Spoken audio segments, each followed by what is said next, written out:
Brand positioning, you should answer, if you want to build a brand, you should answer these 4 questions. For whom? Who's your target with this brand? What are the competitions? So against whom? When do you want to market this brand, and what's the evolution, and why? What makes this brand a good brand? So why do you want this brand? Why do you think this brand will be better? So what are the brand identity attributes? Okay, so what makes it unique? And if you remember in the strategy course, we spoke about you need to have something unique if you want to succeed. So the brand identity. In your brand, what is your individuality? What is the long-term goals and ambitions? You need to have that. If you don't have this, you cannot build a brand. A brand, it's like a baby. You start it, and then you have to take care of the baby. You have to teach him how to crawl and then how to walk. This is the same thing. What is its consistency? Okay, why this brand is consistent? I mean, we cannot. The brand needs to live its values. So, and these values should be part of its consistency. These values should be part of the long-term and ambitions and part of its unique positioning. So that is the consistency. And what are its values, whether it's emotional or tangible? And what are its basic truths? I mean, you have to have a reason why for being, and you have to have something which is individual and distinctive. If you are 100% copycat of something in the market, then don't spend money branding the brand, building the brand, because you don't have anything individual, you don't have the basic truths or something that is different versus competition. You're just another me too among others. So no need, it's just going to be a waste of money to build a brand identity. And what are also the recognition signs in terms of what, as we saw before, logo, and naming, etc. Okay. Now, the branding and marketing falls under the marketing of the objective. So, if you have here briefly, you have the corporate objective, which is your organization objective, and then you have the objective of each department. Sometimes, I mean, if you are an SME, you might be heading several of these departments. Now, under the marketing objectives, you have what we call the 7 Ps, and this is something that we teach in the first year of marketing in university.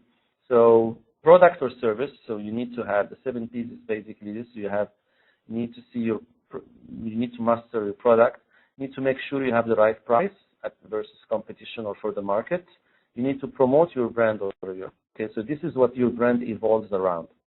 So your brand, if you don't have something, if your product is not different, then forget. You need to also to make sure that your brand has the right price, that you have a good promotion plan. The promotion plan varies. If you're launching a new brand or new product, you need to do promotions for trial, for people to try it.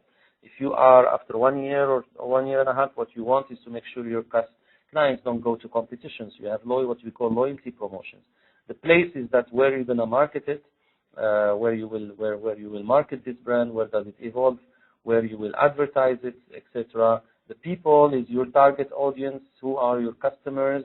It could be also who will endorse this product, who will talk about this product.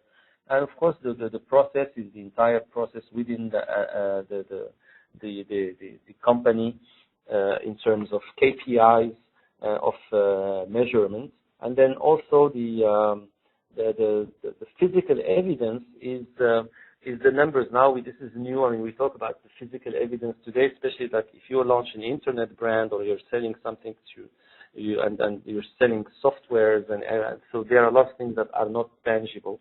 But then you will have the turnover, you have the profit rate, you have the KPIs that makes the physical evidence. So within the marketing objective, you need to do a SWOT. You need to set your SWOT. So for those who are not familiar with SWOT, so this is it's a chart that each company should do, where you have the pluses and the minuses. The S is strength here. Then the W is what are your weaknesses here, and then here the opportunities, and here the threats. Now the difference, because some people might ask why, I mean, what's the difference between strength and an opportunity, or a weakness and a threat? The strength and the weaknesses are elements that you master. This is about your company, and it's about something you do that you do have ability to influence, and they will give you strength.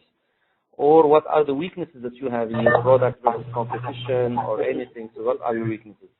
The other elements which is the opportunity, these are market elements. What are, in the context of competition of market, what are the elements that you need to evaluate? What are the new lifestyle tendencies that may present an opportunity for you to increase margin or profit or volume?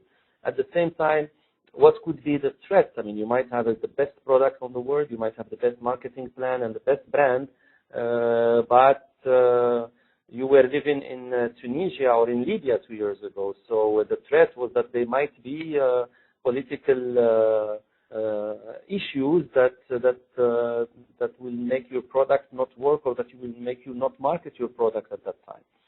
So you need to set your SWOT, and your SWOT needs to include your corporate objective, your targets in revenue, your previous plan if you have been in the market for a while.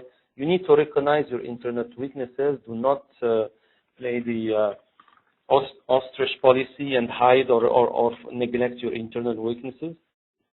I mean, you can work on them, but it's not because you say I'm going to work on them that you don't put them here. No, you have to highlight them and recognize that these are internal weaknesses. You have to measure also what competition, market opportunities. In the SWOT also, we need to have, as I just mentioned, the economic landscape, political situation.